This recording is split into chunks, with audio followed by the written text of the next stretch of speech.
Hi hello నమస్తే welcome to our channel. నేను మీ Charmi. Present ఏపీలో పోలవరం గురించి ఎంత మాట్లాడుకుంటే అంత టాపిక్ ఉంటుంది అని చెప్పొచ్చు. ఎందుకంటే గత ప్రభుత్వం ఏదైతే ఉందో వైఎస్ఆర్సీపీ ప్రభుత్వంలో వాళ్ళు ఏం చేయలేరు. దానికన్నా ముందున్న టీడీపీ ప్రభుత్వం ఒక 60 నుంచి 70% వరకు కంప్లీట్ చేసింది. దాని తర్వాత గవర్నమెంట్ మారడంతో ఆ బాధ్యతని మొత్తం వైఎస్ఆర్సీపీ పైన పెట్టింది. వైఎస్ఆర్సీపీ పైన పెట్టడంతో వాళ్ళు ఏం చేశారు, ఎటు కాకుండా దాన్ని మధ్యలో ఆపేసి అది అక్కడే భూస్థాపితం అయిపోయింది అని చెప్పొచ్చు. అయితే ఇటు టీడీపీకి సంబంధించి వీళ్ళు మళ్ళీ గెలవడంతో వాళ్ళు అక్కడికి పోలవరంకి వెళ్ళి చూస్తే మొత్తం నాశనం చేశారు, మాకు పోలవరం కంప్లీట్ చేయడానికి ఇంకా టైం పడుతుంది అని చెప్పేసి వాళ్ళు చెప్పడం జరిగింది. ఇటు బీజేపీ ప్రభుత్వం కూడా ముందు నుంచే దానికి సంబంధించి ఎక్కువగా జాగ్రత్తలు తీసుకోవట్లేదు అని చెప్పొచ్చు.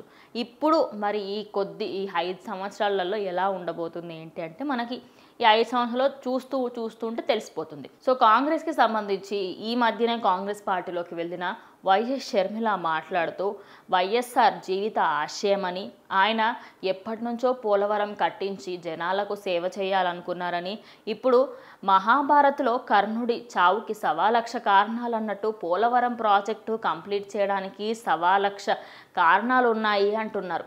అయితే తను అన్న మాటకి అర్థం ఏమిటి అంటే ఇటు వైఎస్ఆర్సీపీ ఏమీ చేయలేదు, ఇటు టీడీపీ ఏమీ చేయలేదు, అలాగే ఇటు బీజేపీ కూడా ముందు నుంచే గత 10 సంవత్సరాలుగా ఎప్పుడూ కూడా పోలవరానికి సంబంధించి వాళ్ళు మాట్లాడలేదు అని అయితే తను పేర్కొంది. ఎటువైపు చూసుకున్నప్పటికీ కూడా పోలవరం ప్రాజెక్ట్ అనేది అటు జనాలలో చాలామందికి ఒక విధంగా హెల్ప్ఫుల్ అయ్యే ప్రాజెక్ట్ అని చెప్పొచ్చు. దాని ద్వారా ఎన్నో గ్రామాలకు నీళ్ళైతే పుష్కలంగా లభిస్తాయి. అయితే ఈ ప్రాజెక్ట్ని స్టార్ట్ చేసి అప్రాక్సిమేట్లీ 15 సంవత్సరాలు అయినప్పటికీ ఇప్పటికీ కూడా ఎలాంటి మార్పులు చేర్పులు ఏమీ జరగలేవు.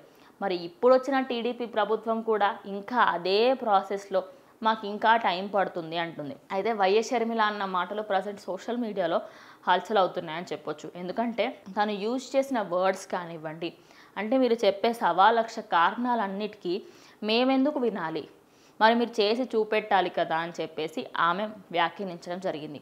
అయితే ఇటు టీడీపీకి సంబంధించి మాట్లాడుకుంటే వాళ్ళు హయాంలో ఉన్నప్పుడు 70% కంప్లీట్ చేశారు. ఆ ఉన్న 30%ని వైఎస్ఆర్సీపీ పూర్తి చేయలేకపోయింది. ఎందుకంటే బడ్జెట్ కుదరలేదు అని చెప్పేసి వాళ్ళు ఒకసారి అన్నారు. దాని తర్వాత మళ్ళీ వైఎస్ఆర్సీపీ ప్రభుత్వంలో ఎప్పుడైతే ఉందో అప్పుడు మొత్తం దానికి సంబంధించి భూస్థాపితం అయిపోయింది అని చెప్పొచ్చు.